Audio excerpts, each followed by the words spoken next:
அதே வசனம் 6ஆம் அதிகாரம் 8ஆம் வசனம். நான் பார்த்தபோது இதோ மங்கின நிறமுள்ள ஒரு குதிரையை கண்டேன். அதன் மேல் ஏறி இருந்தவனுக்கு மரணம் என்று பெயர். பாதாளம் அவன் பின் சென்றது. பட்டயத்தினாலும் பஞ்சத்தினாலும் சாவினாலும். மூணாவது என்ன சொல்லப்பட்டிருக்கு? சாவினாலும். இயற்கை பேரழிவுகள். இயேசு கிறிஸ்து மத்திய 24 சொல்லும் போது பூமி எதிர்ச்சிகள் அப்படின்னு சொல்வார். இயற்கை பேரழிவுகளை குறித்து வேதம் சொல்லுது.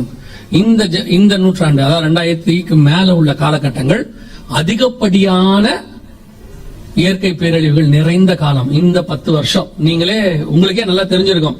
இதெல்லாம் இங்க பாருங்க, ஏற்கனவே உலகம் முழுவதும் இது சவுண்ட் கட் பண்ணிருங்க வேண்டாம். இது ஐஸ்லாண்ட்ல சவுண்ட் கட் பண்ணிருங்க. இது ஐஸ்லாண்ட்ல. ஐஸ்லாண்ட் உங்களுக்கு தெரியும், வெறும் பனி நிறைந்த இடம்.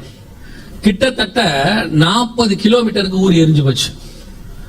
எரிமலை வெடிச்சிருச்சு, இன்னும் வெடிச்சுட்டே இருக்கு. இப்ப லைவா போட்டு விட்டுருக்காங்க. அந்த எரிமலை எப்படி வெடிச்சு வெளியே வருதுங்கிறத லைவாவே நீங்க பார்க்க முடியும். ஜனங்கள்லாம் வேற ஊருக்கு போயிட்டாங்க. இது 2024 பிப்ரவரி, இந்த வருஷம் 2024. உங்களுக்கு தெரியும் நினைக்கிறேன், 2024 ஜனவரி 1 ஜப்பான்ல 7.6 இருக்கிறதுலே இந்த ஒரு 4-5 வருஷத்துக்குள்ள மிகப்பெரிய பூமி எதிர்ச்சி. ஜனவரி 1ஆம் தேதி ஆரம்பிச்சிருச்சு. இந்த மொராக்கோல ஒண்ணு நடந்துச்சு. இது ஒரு பெரிய விசேஷம்னா என்ன சொல்ல வரேன்னா, இந்த பூமி அதிர்ச்சி வர்றதுக்கு வாய்ப்பே இல்லை. அவங்க என்ன சொல்றாங்கன்னா, பூமி அதிர்ச்சி வரும்னு ஒரு கால்குலேஷன் இருக்கும்ல, இந்த எல்லாம் வரும்னு சொல்லி ஒரு கணக்கு வச்சிருப்பாங்கல்ல.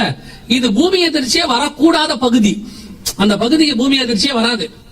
ஏன்னா அவங்களுடைய கணக்கின்படி வரக்கூடாது. அந்த இடத்துக்கு வந்திருக்குது. அவங்க அதான் சொல்றாங்க, எப்படி இங்க பூமி அதிர்ச்சி வந்துச்சு அப்பனா என்ன அர்த்தம்னா, மனிதனுடைய கணிப்புகளை எல்லாம் தாண்டி நடைபெற்று கொண்டிருக்கிறது. நாம ஒரு அளவுக்கு தான் மனுஷன் என்ன செய்ய முடியுது, கணிக்க முடியுது. இப்போ ஒரு சிலர், இன்னைக்கு ஒருத்தர்கிட்ட பேசிட்டு இருக்கும்போது அவர் சொன்னாரு, நீங்க நான் கொடுக்கறதான இந்த டெம்பரேச்சர்லாம் 100% நம்பிடாதீங்க, நிறைய இருக்கும், ஆனா அவங்க குறைவா சொல்லுவாங்க, பேனிக் ஆயிடக்கூடாதுன்னு சொல்றதுக்காக. எது ஒண்ணுமே மனுஷனுடைய கணக்கை தாண்டி என்ன செஞ்சிட்டு இருக்குது, போயிட்டே இருக்குது, ஒரு பக்கம் நடந்துகிட்டே இருக்குது. அது பூமி அதிர்ச்சியா இருக்கட்டும், அல்லது எரிமலை வெடிக்கிறதா இருக்கட்டும். இப்போ ஆப்பிரிக்கால ஒரு பகுதி என்ன செஞ்சிருச்சு, இப்ப உடைய தொடங்கிருச்சு. இன்னொரு பக்கம் பாருங்க, சுனாமிகள் ஒரு பக்கம் போயிட்டே இருக்குது. எல்லா இடமும் நம்ம கண்ணுக்கு முன்னாடி நடந்துட்டு தானே இருக்குது. ஆண்டவர் சொன்ன அத்தனை விஷயங்கள் நம்ம கண்ணுக்கு முன்னாடி என்ன செய்யுது, நடந்துதானே இருக்குது. ஆனா இது எல்லாத்தையும் நாம ஒரு சம்பவமா மட்டுமே பார்த்துட்டு போயிடுறோமே. இதுக்கு பின்னாடி பைபிள் சொல்லி இருக்குதா, ஆண்டவர் சொல்லி வச்சிருக்கிறாரு, தீவுகள் அகன்று போகும். இப்ப ஆப்பிரிக்கா 2ஆ உடைஞ்சு போகுது, வானத்துல அடையாளங்கள் தோன்றும். இப்ப பாத்தீங்கன்னா ஐரோப்பா முழுக்க, வானம் முழுக்க என்னவாயிருச்சு பாத்தீங்களா, அது பிங்காவும் கிரீனாவும் மாறி சோலார் சுனாமிக்கு ரெடி ஆயிட்டு இருக்குது. இப்ப மிகப்பெரிய சோலார் சுனாமி வரப்போகுதுன்னு சொல்றாங்க.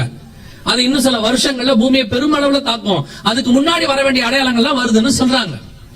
ஆனா இதெல்லாம் வருது. ஆண்டவர் சொல்றார், வானத்தில் அடையாளங்கள் தோன்றும், வானத்தின் சத்துவங்கள் அசைக்கப்படும். இவ்வளவு இருக்குது. ஆண்டவர் சொன்ன அத்தனை காரியங்கள் நடக்குது, இயற்கை பேரழிவுகள் நடக்குது. இப்ப பாருங்க, வெளிப்படுத்தல் 6ஆம் அதிகாரம் 12ஆம் வசனத்துல, அது 6வது முத்திரையில உள்ளது. ஆனா அதுக்கான ஆயத்தம் இன்னைக்கு ஒரு நியூஸ்ல படிக்கும் போது பார்த்தேன், ஆச்சரியமா இருந்துச்சு. அந்த 6ஆம் அதிகாரம் 12-13 வசனத்துல, அவர் 6ஆம் முத்திரையை உடைக்க கண்டேன், இதோ பூமி மிகவும் அதிர்ந்தது, சூரியன் கருப்பு கம்பளியை போல கருத்தது, சந்திரன் ரத்தம் போல ஆயிற்று, அத்திமரமானது பெருங்காற்றினால் அசைக்கப்படும் போது அது காய்கள் உதிர்கிறது போல வானத்தின் நட்சத்திரங்களும் பூமிக்கு மேல் விழுந்தது. அடுத்து என்ன இருக்கு, வானம் சுருட்டப்பட்ட புஸ்தகத்தை போல. இந்த வானம் சுருட்டப்பட்ட புஸ்தகம் என்னன்னு கேட்டீங்கன்னா, இப்ப ஓசோன் லேயர் கொஞ்சம் கொஞ்சமா போக போகுது. ஏற்கனவே டேமேஜ் ஆகியிருந்து இப்ப அதுக்கு கொஞ்சம் திருப்பி ரிகவரி ஆச்சுன்னு சொன்னாங்க. இன்னைக்கு சொல்லிருக்காங்க, இந்த ஸ்டார்லிங்க் இவர் இருக்கிறார் பாருங்க, எலான் மாஸ்க் எத்தனையோ சேட்டலைட் மேல விட்டுருக்கிறார். அந்த சேட்டலைட்டோடைய முடிவு காலம் வரும்போது என்ன ஆகுமா, அந்த சேட்டலைட்டை திருப்பி கீழே இறக்க முடியாது, அது அப்படியே வானத்துல என்ன ஆகுமா, அப்படியே சுத்திக்கிட்டு இருக்குமா. அது அப்படியே டெஸ்ட்ராய் ஆகும் போது அதுல வரக்கூடிய கேஸ் என்ன செய்யுமா, ஓசோன் லேயரே காலி பண்ணிடுமா. இப்ப அவங்க சொல்றாங்க, ஓசோன் லேயர் முழுவதுமாக அழிவதற்கு வாய்ப்பு இருக்கிறது. காரணம், இது ஒரு மிக முக்கியமான காரணம் இன்னைக்கு சயின்டிஸ்ட் கொடுத்திருக்கிறான். வேதம் சொல்லுது, வானம் சுருட்டப்பட்ட புஸ்தகத்தை போல விலகி போயிற்று. இப்போ ஆண்டவர் சொல்றாரு, நீ நட்சத்திரங்களுக்கு நடுவே உன் கூட்டை கட்டினாலும் அங்கிருந்து உன்னை விழ பண்ணுவேன். உபதியா 4. இப்ப சேட்டலைட் 2030 மேல கீழே விழ போகுது. எத்தனையோ சேட்டலைட் ஸ்டேஷன், ISS இருக்கு பாத்தீங்களா, இன்டர்நேஷனல் ஸ்பேஸ் ஸ்டேஷன், கீழே விழ போகுது. இவங்க தான் கட்டினாங்க, 2030 விழும். அவங்களே சொல்லிருக்காங்க, விழதான் போதுங்கிறாங்க. ஆண்டவர் சொன்னார், நீ கூட்டம் மேலே ஏறி கட்டினாலும் அது கீழே விழுங்கிறார். இப்படி ஆண்டவர் சொன்ன ஒவ்வொரு அடையாளங்களும் நடைபெற்று கொண்டுதான் இருக்கு. மிகப்பெரிய அளவில் இயற்கை பேர், அதான் சொன்னேன், வானத்துல இருந்து ஓசோன் லேயர்ல இருந்து இப்ப நீங்க பாக்குற இங்க வரைக்கும் இயற்கை பேர், பூமி அதிர்ச்சி வரைக்கும் எல்லாம் ஒருமித்து நடக்குது. 7.6 தாண்டுது. இப்ப நீங்க பாக்குறதெல்லாம் இப்போ சொல்றேன், இதை விட மேலானதான் வரும், இதை விட பெருசுதான் வரும், இதை விட மோசம் தான் வரும். இப்ப இது எல்லாமே வந்துச்சு, உங்களை ஏதாவது பாதிச்சுச்சா? உங்களை எதுவும் பாதிக்கல. ஆனா உங்களுக்கு இதெல்லாம் தெரியும் தானே. இதே மாதிரிதான் சொல்றேன், இதுக்கு அப்புறமும் வரும். தேவ பிள்ளைகளே கர்த்தர் பத்திரமாய் பாதுகாப்பார். ஆனா எதுக்காக? இவைகளுக்கு நடுவில் நீங்கள் ஆயத்தப்படுவதற்காக. இப்ப நீங்க இதை எப்படி எடுத்துக்கிறீங்க? அங்க வந்துச்சு, நமக்கு வரல, சோத்திரம், பிரைஸ் தி லார்ட். அப்ப நீங்க உங்களுக்கு வந்தாதான் ஆயத்தப்படுவீங்கன்னா நம்ம என்ன செய்ய முடியும்? அப்ப ஆண்டவர் அதுக்கு அனுமதி தான் கொடுக்கணும். நம்ம பக்கம் வந்தாதான் சோத்திரம் சோத்திரம் வைங்கன்னா அங்க வரும்போதே சொல்லணும். ராகாப் சொல்றாங்க, உங்கள் தேவன் உங்களுக்கு செய்ததை நாங்கள் கண்டு, அன்னைக்கே அந்த அம்மா ஆயத்தப்பட தொடங்கிருச்சு. அதுதான் சொல்றேன், நமக்கு அங்க நடக்கும் போதே இங்க ஆயத்தப்பட்டுறணும். நம் கண்களுக்கு முன்பாக மிகப்பெரிய அளவுல அந்த 4வது முத்திரையில சொல்லப்பட்ட இயற்கை பேரழிவுகள் நடக்க ஆரம்பிச்சிருச்சு.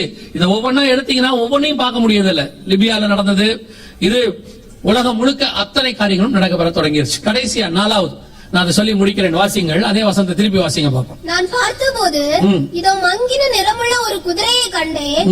அதன் மேல் ஏறி இருந்தவனுக்கு மரணம் என்று பெயர். பாதாளம் அவன் பின் சென்றது.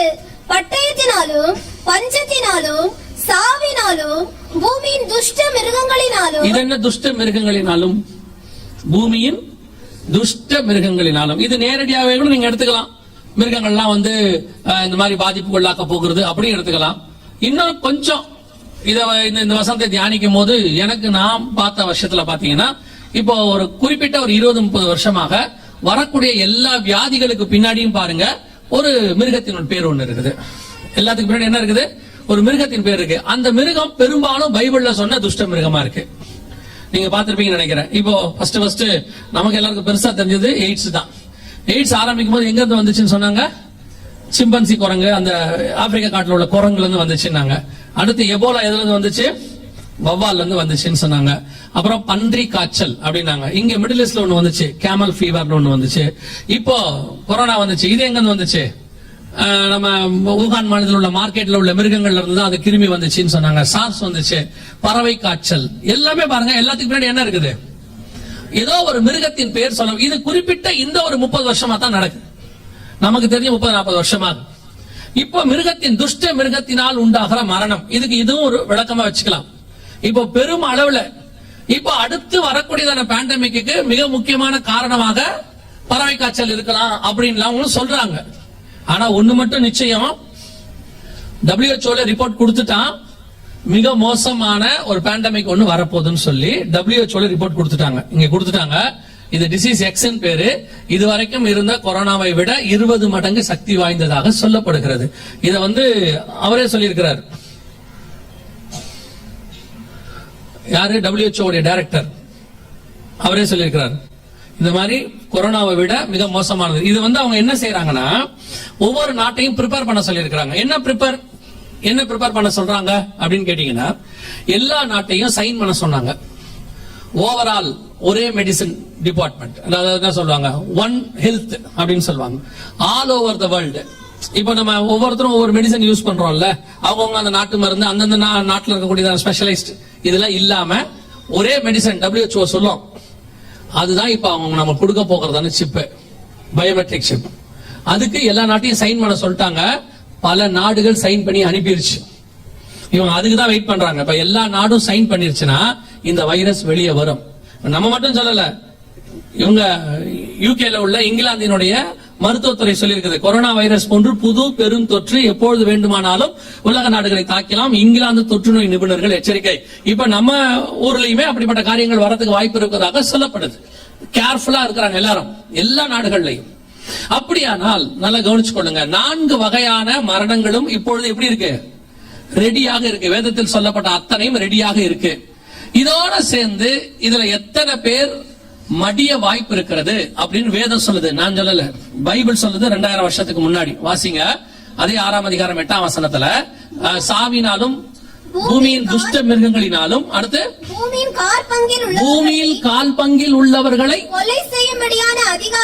கொலை செய்யும்படியான அதிகாரம் அதற்கு கொடுக்கப்பட்டு. அப்போ இதோட சேர்ந்து எத்தனை பேர் சாக போறாங்களா?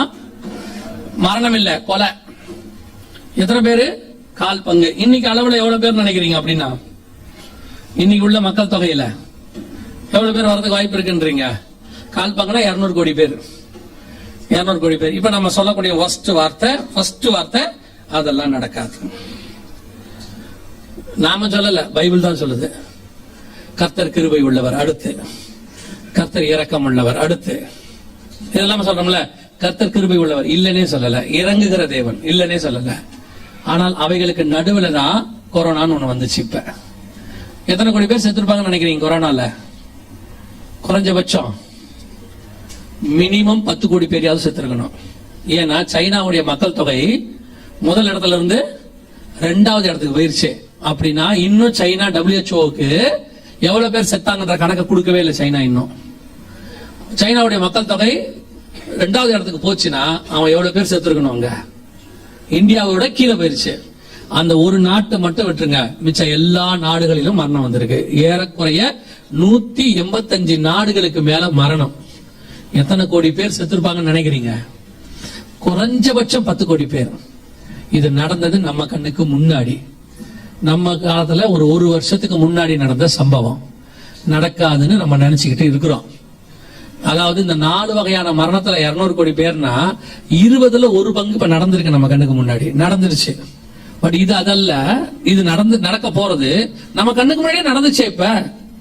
இப்ப 4 வகையான மரணம். நியூக்ளியர் வார் ஸ்டார்ட் ஆகும், 3ஆம் உலக யுத்தம், நியூக்ளியர் வார் ஸ்டார்ட் ஆனா எவ்வளவு பேர் சாவாங்கன்னு நினைக்கிறீங்க? நமக்கு தெரியாது, நம்ம நியூக்ளியர் யூஸ் பண்ணதே இல்ல. ஜோ பைடன் என்ன சொல்றாரு பாருங்க. இது ஜோ பைடன் சொல்றது.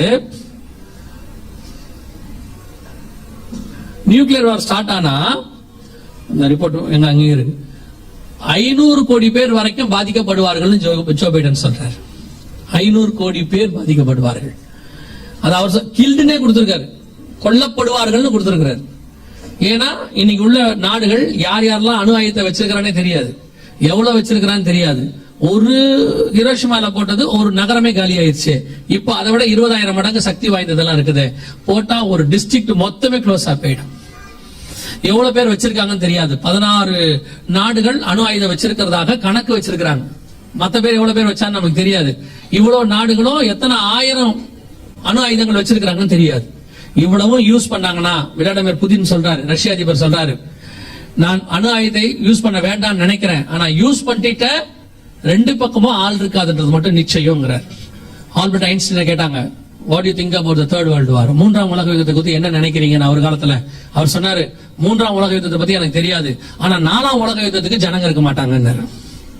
ஏன்னா 3ஆம் உலகத்துல என்ன ஆயிடும், பெரும் அளவில் பாதிக்கப்படுவார்கள். இப்ப அதைத்தான் நாம் கிராஸ் பண்ண போகிறோம். இப்ப அதுக்கான ஆயத்தம் தான் நடைபெற்று கொண்டிருக்கிறது. வேதம் சொன்ன 200 கோடிங்கிறது அதாவது 1/4 பங்கில் உள்ள ஜனங்கள், அப்படிதான் பைபிள் சொல்லுது. இப்போ அவங்க கணக்குக்கு அது 200 கோடி, உலகத்தின் கணக்குக்கு அவங்க எந்த அளவுக்கு யூஸ் பண்ண போறாங்கன்னு தெரியாது. ஆனால் வேதம் சொன்ன காரியங்கள் எல்லாம் நம் கண்களுக்கு முன்பாக தெளிவாக ஆயத்தமாக இருக்கிறது.